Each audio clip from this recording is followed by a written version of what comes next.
Buenas tardes a todos, soy Javier Peñapoza, vuestro profesor del ámbito científico-tecnológico del curso de grado en ESO de nivel 1 y vengo a presentaros lo que sería la tercera clase virtual de esta segunda evaluación del curso académico 2015-2016, en la cual vamos a ver el tema 1 del bloque temático 2 de la asignatura de tecnología, los materiales de uso habitual, el tema 5 y el tema 6 del bloque temático 3 de la asignatura de matemáticas, teorema de Tales y semejanza y la geometría del espacio.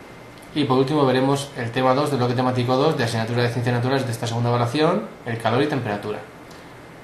Para ello os he preparado unas diapositivas PowerPoint donde os iré puntualizando cuáles son las partes más importantes que debéis de recordar.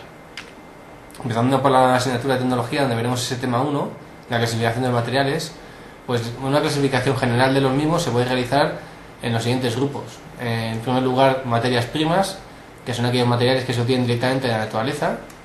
Materiales, que serían los que se obtienen a partir de las materias primas mediante procesos industriales, y también tenemos productos, que son los que se crean a partir de esos materiales, y también se puede realizar una clasificación de los productos en función de su origen, si es animal, si es vegetal o mineral, y también se puede realizar una clasificación según su grado de transformación.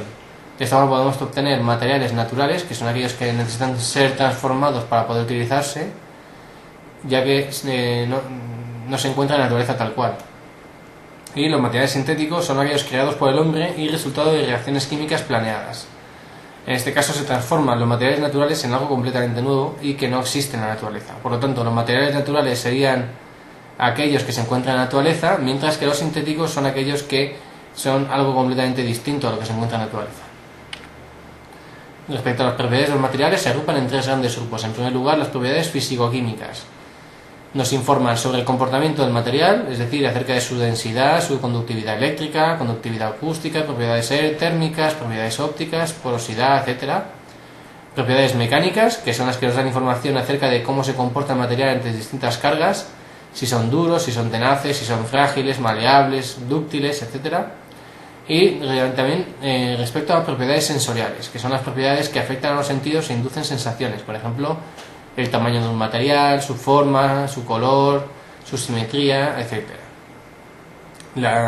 Para la elección de los materiales depende de muchos factores. Tenemos que tener en cuenta las propiedades del material, las posibilidades de fabricación, la disponibilidad del material, su coste, el impacto medioambiental al obtener dicho material, etc. Con eso damos por finalizado ese tema de la asignatura de tecnología y vamos a pasar a estudiar los temas 5 y 6 de la asignatura de matemáticas. En el tema 5 vamos a ver el teorema de semejanza y el teorema de Tales. En este caso, dos figuras se dicen que son semejantes cuando sus lados correspondientes son proporcionales y sus ángulos correspondientes iguales. El cociente, es decir, la división entre dos lados homólogos o correspondientes de polígonos semejantes, siempre es una constante y se denomina razón de semejanza o R minúscula. Por último, el teorema de Tales dice que si sobre dos rectas secantes trazamos dos rectas paralelas, las longitudes de los segmentos determinados serán proporcionales, ya que estamos creando dos polígonos semejantes. También se estudia en este tema las escalas. Recordad que la escala de un mapa o un plano es la razón de semejanza entre la medida de la representación, es decir, del dibujo o el mapa, y su correspondiente en la realidad. De esta forma podemos tener diferentes tipos de escalas. Podemos tener una escala natural, de ampliación y de reducción, que se pueden expresar de forma numérica o de forma gráfica. Para expresarlos de forma numérica se expresa en forma fraccionaria, pero en este caso se hace poniendo un número delante del otro separado por dos puntos, lo que significa que, por ejemplo, tomando el primer caso 1, 2.1, que un centímetro o un metro o un decímetro, la unidad que decidamos nosotros en el mapa o en el plano, equivale a un centímetro, un metro o un decímetro en la realidad. Por lo tanto, en este caso estaríamos hablando de la escala natural, ya que hemos obtenido un dibujo con una representación de un objeto que presenta el mismo tamaño que en la realidad. Si ponemos como ejemplo 10, 2.1, estaríamos hablando que 10 centímetros en el plano, en el mapa, equivalen a 1 en la realidad. Cuando estaríamos hablando de una escala de ampliación, ya que el tamaño del dibujo es mayor que el objeto del real. Y por último, si tenemos 1, 2.1000, equivaldría a decir que un metro, un centímetro, un milímetro en el mapa, en el plano o en el dibujo equivale a 1000 en la realidad. Por lo tanto, estaríamos hablando de una escala de reducción, ya que el dibujo presenta una escala más pequeña que la real. Si pasamos a estudiar la geometría del espacio, tratan las propiedades de las figuras cuyas partes no están todas en el mismo plano.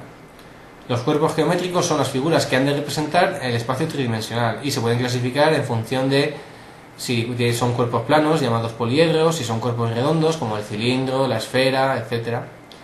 Y también estudiamos las rectas en el plano. De esta forma, dos rectas en el plano pueden tener un punto en común si son secantes, no tendrán ningún punto en común si son paralelas, y las rectas que están en el mismo plano se cruzan o son alabeadas.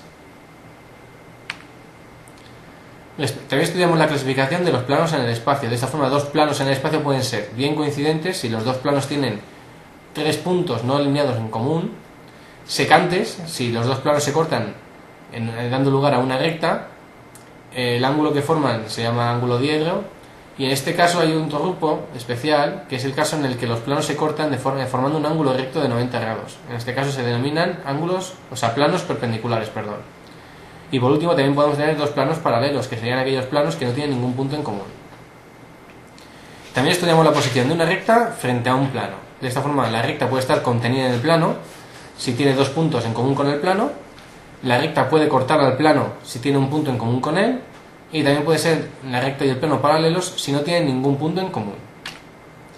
Y por último vamos a estudiar el tema 2 de esta asignatura de Ciencias Naturales, de esta segunda evaluación.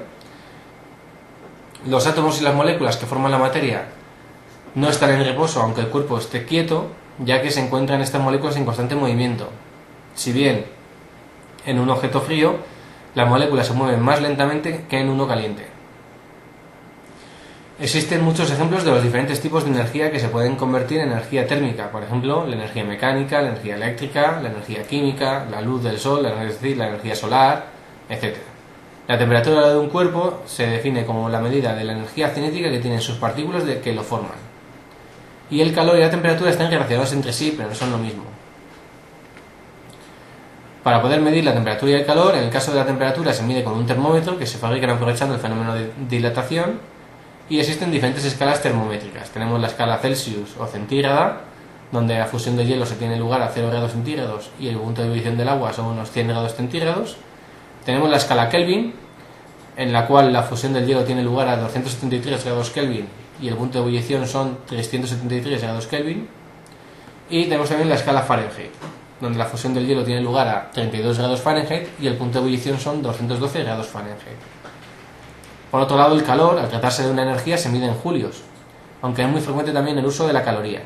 Ahí tenéis también la transformación de unidades de calorías a julios. Una caloría equivale a 4,18 julios. Para poder calcular el calor se aplica la fórmula que tenéis en pantalla, Q igual a C por M por TF menos TI.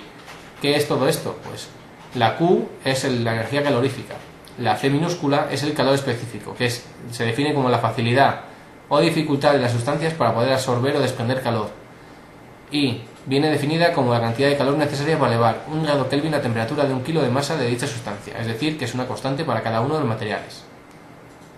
M es la masa del cuerpo en kilogramos y T serán TF, temperatura final que alcanza el cuerpo, menos TI, temperatura inicial que alcanza el cuerpo, o de la que parte el cuerpo, mejor dicho. Respecto a los efectos del calor, pues podemos tener fundamentalmente dos. Por un lado tenemos los cambios de estado. El estado, recordad, el estado de reacción de la materia es su estado físico. La materia se presenta en tres estados físicos o forma de reacción. Tenemos el estado sólido, el estado líquido y el estado gaseoso. La temperatura durante los cambios de estado se mantiene constante y para cambiar de estado se requiere una energía denominada calor latente de cambio de estado. De esta forma podemos tener el calor latente de fusión, cuando queremos pasar de un estado sólido a un estado líquido, o calor latente de vaporización, que sería la energía necesaria para pasar del estado líquido al estado gaseoso.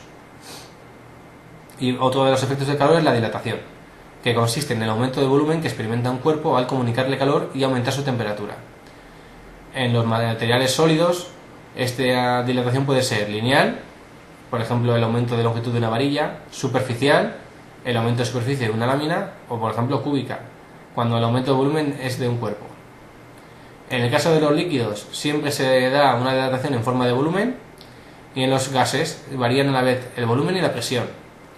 De esta forma, a presión constante tenemos la ley de Gay-Lussac, que dice que el volumen final menos el volumen inicial es igual a una constante por el volumen inicial por la temperatura final menos la temperatura inicial, Y a presión constante, pues también tenemos otra ley que nos dice que la presión final menos la presión inicial es igual a beta, que es una constante,